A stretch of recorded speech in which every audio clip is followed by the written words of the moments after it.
fuel subsidy probe, remember that you have some 2 weeks ultimatum, and you also do have a lot of people who have said, well, this time we won't let this be swept under the carpet.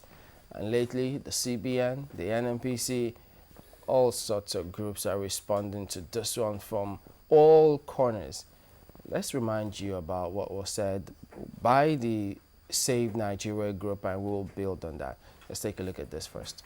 The records from Lois Intelligence. Even though it's barely a week now since the House of Representatives approved the report of its committee which investigated the management of oil subsidy, the call for action on the report is mounting. President Jonathan is on record to have said no one indicted by the report will be spared.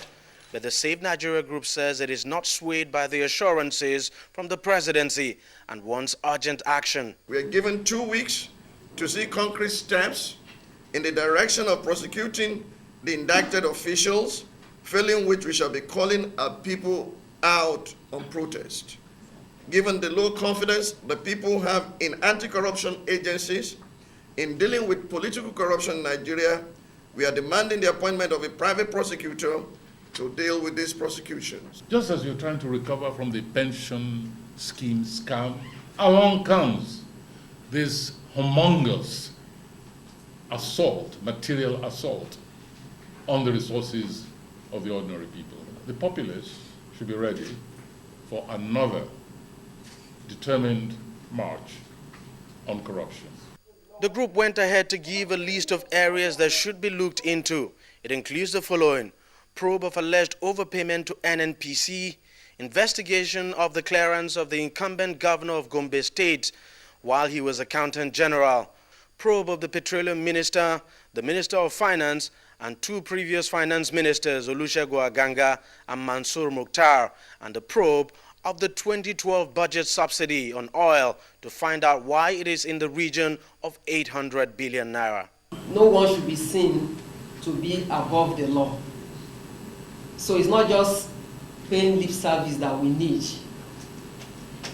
There must be political will on the part of the government to prosecute all those who have been found wanting. Our message to our countrymen and women is that they must be strong-hearted and determined to take back our country. If our people realize what 3 trillion can do in the life of a nation, it will not be difficult to understand why we must kill corruption, lest it kills us, as it is systematically doing already. The group was at the forefront in the organized protest against the oil subsidy removal earlier this year. It says the report has vindicated its strong stance against the removal of subsidy, but what the government would make of these ultimatum remains a question of wait and see. Well, it looks as if 1 week is already gone out of those 2. So do we have one more left? Maybe we'll get an update soon. Well, Dr. Doyin Okupe joins us now, former presidential spokesman. Thank you for coming on this morning. Good morning, and thank you. Well, there you have that. They've reeled it out, saying this time they're ready to call Nigerians out that it's unacceptable. Things can't continue like this. Thank you, Chamberlain. Basically, there's nobody in Nigeria. There's no responsible person in Nigeria or organization that will endorse or condone the level of corruption as we have seen, written in that report.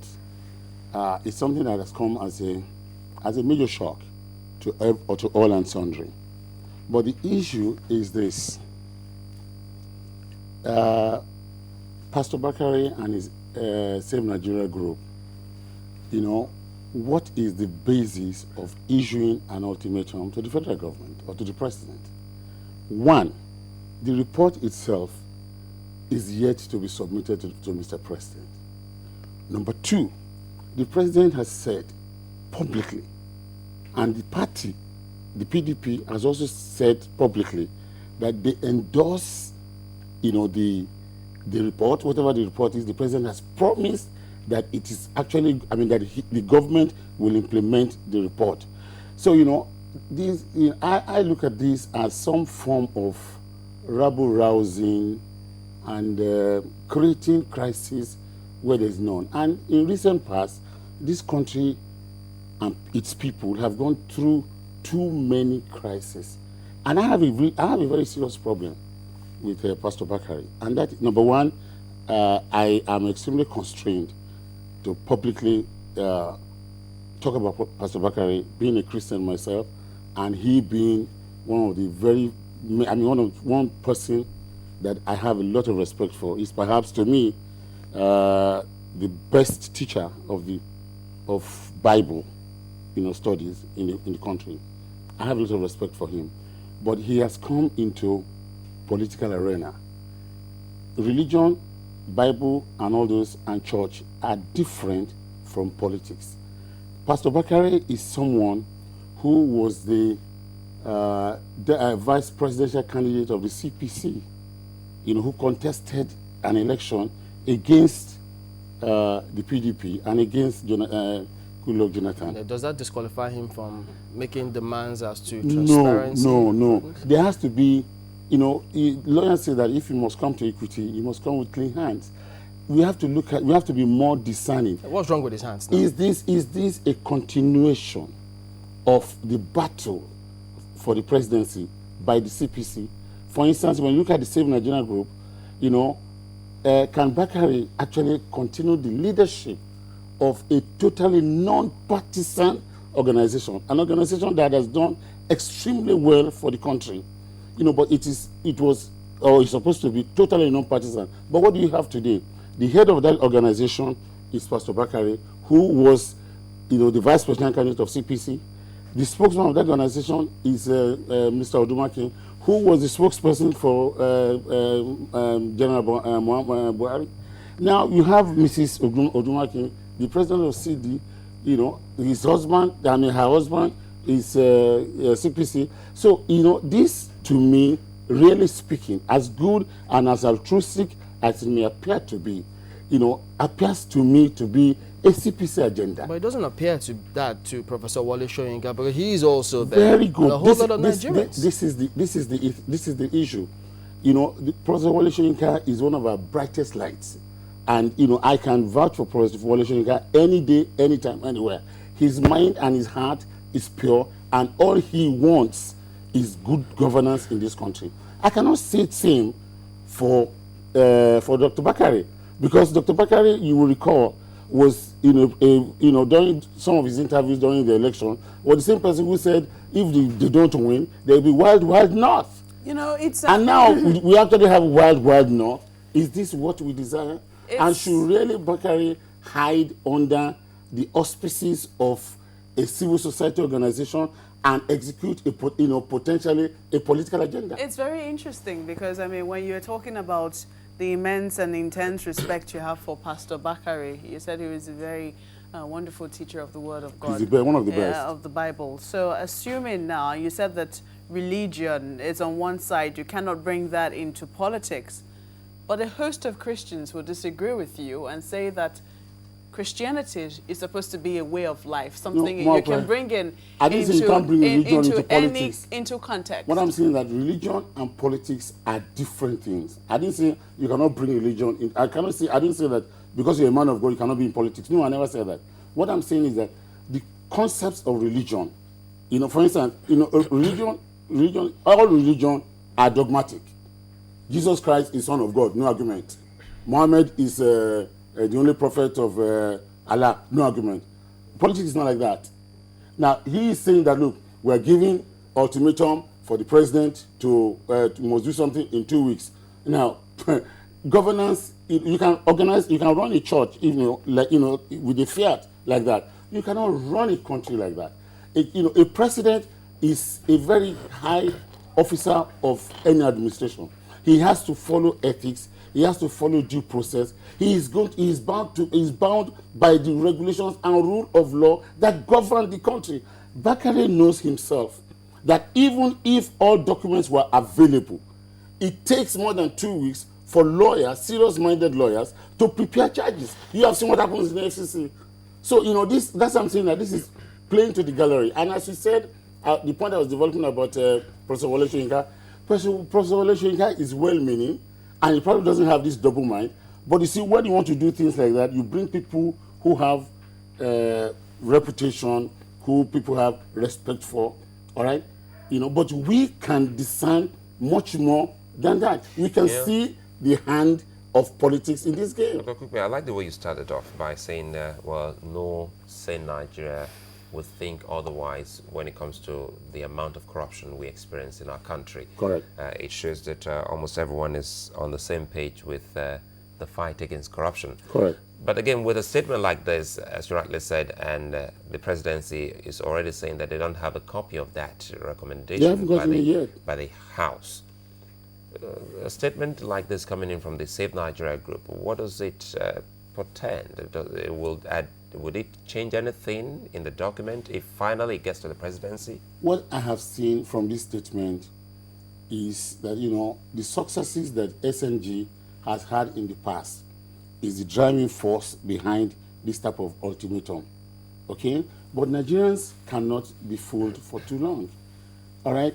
It is just drawing attention to themselves and trying to gain some political mileage, which, they did lose at the election. Because I'm telling you, the SNG as is presently constituted is a total, complete apparatus and machinery of the CPC. There's, bring Pastor Bakare here. Can you say that for sure? No, that's what I'm telling you now. Bring Pastor Bakare here. I know Pastor Bakare fears God. Put a Bible on this table for him and tell him to say that what I'm saying is not correct. He is CPC. Odumaki is CPC. All the people who work in SNC are members of Pastor Bakare's church, and they're all CPC. So, Nigerians must see that. The question will be, what exactly is the role of the opposition?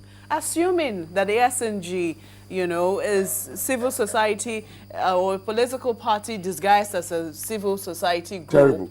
What exactly is the implication? Because what exactly is the role of opposition, Thank you very much, if my not dear. to actually put the government Thank of the you very day much, on my its dear. toes? We are not and we cannot be against opposition. A vibrant opposition is what Nigeria needs to keep government and those who are in government to keep them in check. But it must not be disguised. Even SNG has a right to be an arm of a civil society arm of CPC. It must be declared so that people are not confused. You understand my point? When you are pursuing a political policy, a political agenda, we will know it might be good for the country. I am not against SNG, but you said the point that what is the role of the opposition? I would have expected that at the level of a person who had gone and contested the election as vice presidential candidate of a major political party in Nigeria, and at the level at which at the level of celebration of that personality, what do you expect? We expect very constructive. For instance, what I would have expected if I was, if I had run for president or vice president, I would not just be calling people to the street. This is what student unionism politics is all about. We have gone past that. You should now come with certain solutions. For instance, let the opposition come and say the way the PPRA is constituted is wrong. The way the NNPC is constituted is wrong. This is how it should be. This should be their duties. This should be their responsibilities. I'm happy you've always been in government. At the moment, has it always worked that way? Which way? That way, you bring your document, you bring your views. Very good. Which is not, it has never worked. British politics. Look at British politics. The deputy prime minister today, who is a member of the Liberal Democrats, I remember in this my lifetime, 10, 15 years ago, their total followership in political followership in the UK was less than 1%. It grew to 2%, to 5%, up to 20% today. But in spite of the fact that they have never been in power, the Liberal Democrats have produced some of the best policies for Britain.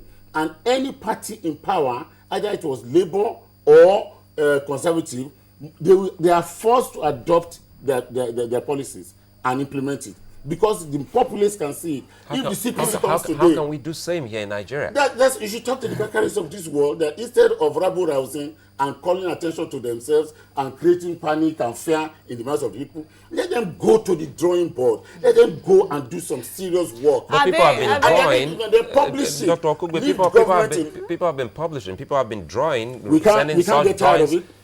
We can't get tired of it. We must continue. See how long it has taken Liberal Democrats to get into government? Over 20 years. We cannot get tired of it. People are getting more enlightened. Thank God to the type of medium that you guys provide. We speak about, now Nigerians speak about things. They talk more openly, and only a foolish administrator will think that he will not look at his back in the coming years. In the coming years, in fact, the so-called opposition that you're talking about will not be political parties. It will be the Nigerian people who will consider themselves and opposition. One would think that this will be the beginning of it. I mean, when the Nigerian people themselves become the opposition that puts the government on its toes, and maybe that is what the groups like Save Nigeria are trying to do. In the sense that you spoke about, them putting fears in the mind of Nigeria. Is it fears in the mind of Nigerians or fears in the mind of the ruling party? Let me tell you, if you're a trader in Lagos and your shop is very near the park that SNG uses all the time, and you hear that in the next 1 week we are going to call for demonstration and all that, you start to be afraid. And these things are expensive. When you say you are going to cause demonstration, you are going to call out people to come to the streets and all that, disrupt the society, government cannot fold its hands. Government will have to, bring in policemen. These things cost money. You'll be surprised that a day of demonstration will cost the federal government 500 million naira in terms of maintaining peace and law and order. We don't need that. Right. We are not jungle people. Politicians have platform on which they operate. We have assembly, we have the media, we have the newspapers. That is the level, and that is of opposition that we expect. Not rabble-rousing, not calling people to the streets. All right. Assuming you say they're hiding under religion, what if they are hiding under religion? Disguise it. Disguise it under it's a political agenda being propagated by a seemingly neutral civil society organization. And you would rather have them either come out as CPC. Yes, correct. Or then we know how to take it up. Yes, that is correct. Let CPC come out in its full form. There's nothing wrong in a political party if you're sure of where you stand. When Awolowo was alive, he was not in government. But he did not disguise. He did not need a civil society organization. Okay. He did not lie to people. He opposed the government, on the platform of his political party. But that is how progress can be made. If you look at the message, because but you know why they cannot do that? Why? Because the CPC is not a popular party. So if you want to organize and move people on that basis, nobody's going to follow you. So it's better to disguise it and say, look, Nigerians, we are in your interest. This is what is going on. It's always better for the people to decide when elections come. So in terms of the elections have come and gone. Well, you see the results yourself. And what the CPC score anywhere. But they won some elections. That's what I'm saying. You cannot benefit. You cannot recover what you have lost.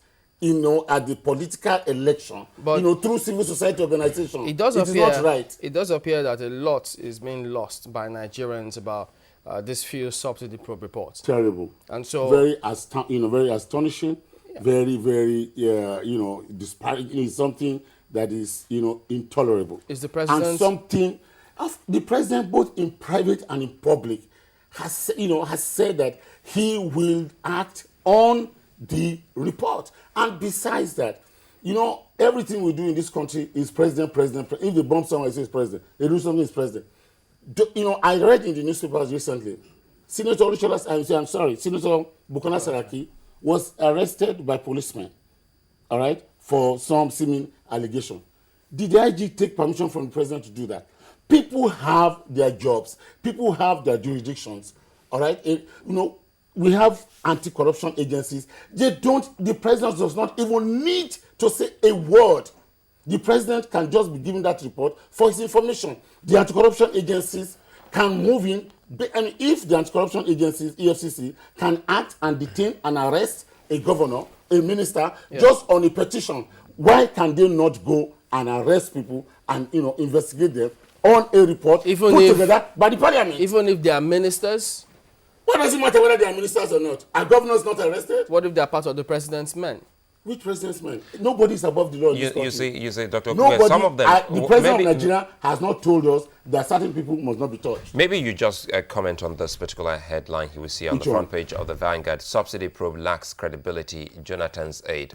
By the time we get to read stuff like this in papers, what do you think that the people will think of that particular report? I mean, I'm seeing this for the first time, I don't know. But, that must be his opinion. I don't know. Today also, one of the things you were showing while I was waiting for you, CBN says that the report is faulted the report.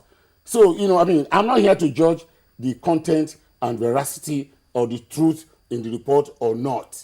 But I'm just here to tell Nigerians that they should be wary of the so-called apostles of rescue who are pursuing private agenda where they have lost, you came into a fray, in a short time you become vice president, candidate, you fail. Now you immediately try to look for other. But these guys are Nigerians first and foremost before they even become anything. Let them have the courage and the sincerity of purpose.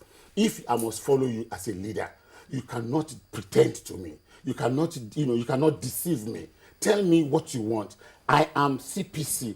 I believe in the policies of CPC. What is going on in the country is not acceptable. Gentlemen, let us all unite together and reject this. Except for the fact that they say CPC, others, I will join them myself. Can I paint a different scenario? Now, yes, ma'am. You've painted one scenario that you want to happen. Now, assuming that, Pastor Bakare says, okay, I am no longer CPC, assuming, and say I am Save Nigeria Group, maybe I will never go into politics again, and this is going to be my platform for criticism. What would you say to that? In fact, in that case, I may be part of the demonstration because he will just return himself to the level at which I have placed him. So you would have no problem with the fact that he used to be a member of a political party? I'm a politician and a serious-minded politician. All right, I will want to be treated with some respect by fellow politicians. Bakare has become a politician like me. But, because I can, I can have the resources myself. I can start a Save Africa group tomorrow and then use them to perpetrate something in Ogun State, for instance. But, some things about... without declaring my intention, it is not right. But what about when SNG was... when they held that march in Abuja, when the president was vice president. As of that time, Pastor Bakare had not entered into politics. All those who supported him, the CG, all those civil society organizations and all that, they were totally non-partisan. And it was a just cause. It was something that was good. It was something that was laudable. So interests have changed now? Now interests have, because, Pastor Bakare, the leadership of the group, has become a vested interest in the political terrain of the country. So in actual fact, what is morally right for Pastor Bakare is to resign as the leader of the Save Nigerian group so as to save the Save Nigerian group from corruption. Yeah, it's abuse. It's an abuse and it's odious. It is not nice. Yeah, but you have people who ask themselves, what has this government done about fighting corruption? You see, the FCC chairman's left. We don't know why she left. And so many things are going. Look at the pension probe. These figures are every day almost causing a lot of nightmare to Nigerians. What has the authorities, what have they done so far? Chairman, that's a very good question. The president of the country is not a lawgiver. The president of the country is not the Inspector General of Police. But we know they can throw their weight around. The president of the country is expected to show leadership in the fight against corruption. And one of the things he must do is to ensure that there's enough, that he encourages the agencies that government has set up to perform and to remove any encumbrance from their way. Because the president cannot prosecute anybody, it will be misunderstood. For instance, if an ACN person is arrested for fraud or something, all right, and the president is strongly behind it, they say, look at this thing, it's politically motivated. The president must, apart from, as well as he must show leadership and lead, he must also not be partisan or, be involved. You see, what people are asking for like, that's the Save Nigerian group, is jungle justice. They're asking for mob action. You cannot run. We see that they're asking for something be done about it. We can see that there's massive corruption in the country. It has even become endemic. Thank God. Under the watch of the PDP, not under the watch of PDP. Of the leadership, we have to add. Endemic. Let's look at it properly. How long has President Jonathan been in government? How long has he been? Has he come into the national discussion? 2 years.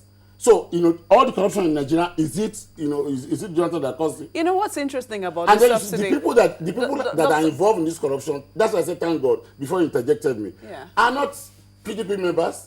They are civil servants. They are businessmen.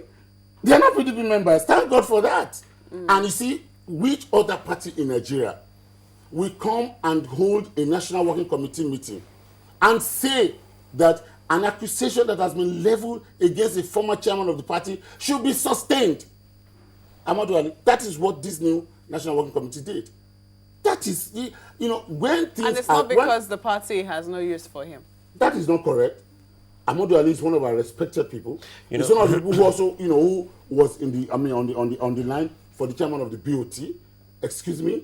So, it's not that people have no respect for him. That is not true. So why is everyone so worried about this 2-week ultimatum and possibly some kind of... Is it because of what we saw after the New Year when the subsidy was removed and we saw almost every Nigerian get on the street and everyone is apprehensive that there just might be a repeat of what we experienced in January? There's no need for us to bring in cheesing unnecessarily into the society when it's not necessary. Okay, if the opposition is trying to bring that, what can those in authority do to avoid that?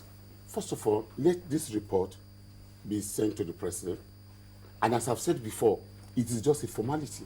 What the Save Nigerian group should be saying or should be doing is to, to ask and, insist that the anti-corruption agencies must immediately swing into action. That is what is important. The president of the country is not a thief catcher. Dr. Okupe, yes, you've been a presidential spokesperson before, and you've said that the president hasn't said anything. In fact, the president's language has been that he will act on the report. That's what he said repeatedly. But people who have also been in political circles say there's something about the body language and even the spoken word, and that's. With the anti-graft agencies sometimes depend on the body language of the presidency, not necessarily the president, before they take certain actions. Would you say that but because you've said that, the anti-graft agencies do not need to wait for the president. One will have to ask, why is it taking them so long to move in? In fact, why didn't they move in this particular time around when it seems that the corruption in this particular sector was so obvious? What will save Nigeria is not the Save Nigerian group. What will save Nigeria is the courage of the people that will give responsibilities to, for them to discharge their responsibility according to the law. I am yet to see a person that has been sent out of office or that has been victimized by this government or this administration for doing his job. Let the people who are anti-corruption agents, let them take an action. Let us see whether government will stop them. Right. Look, those who stole money in the United States, the mortgage issues and all that, Obama did not give a directive that they should be arrested. Okay, but look at this one. They were arrested and prosecuted. Let these people act. Let them arrest people, take them to court, and let us see what happens from there on. Part of what fuels all of this, if you call it speculation or pushing up a lot of talk out there, is the fact that not long ago, the Senate came up with a resolution about the BPE. They've submitted it to the president. He hasn't said he hasn't gotten that report. They made a lot of recommendations. None has been acted on. That is not true. One of the outstanding recommendations in that BPE probe report was that the BPE chairman did not act properly. They recommended her removal. Yeah. Has that been acted upon? That was a report. I've just told you now. If the president, our government, when you get a report, you understand, you now go through the gamut of, finding out the veracity of that report. Do you understand? Because you see, there's a lot of things going on everywhere. So which part of that report have they acted on? I do not know. I'm not in the presidency. But I don't see, I know President Goodluck Jonathan personally. I know him personally. I don't work for him. Do you understand? But you know, what you are talking about body language. The body language I see, maybe because you're a woman, you see another body language. For the body language I see is that of a man that is desirous of putting Nigeria right. But there are so many issues that, you know, that requires a lot of deep thinking and arrangement before things are done. Otherwise, for instance, I mean, I have read of a commissioner of police that, you know, was a high-ranking police officer was sacked from a job because Sokoto also escaped. All right, and police now put together another committee, and they're considering whether or not the man should be reinstated or should be pardoned. Well, so these are the issues in Nigeria. It's clear that this matter is not going to go away. So maybe we'll wait when you say the president when the president say they received that report. A whole lot of Nigerians, well, will be waiting, if not everyone, will be waiting to see what will be done at the end of the day. Dr. Doyin Okupe, former presidential spokesman, thank you for coming on this morning. Thank you very much.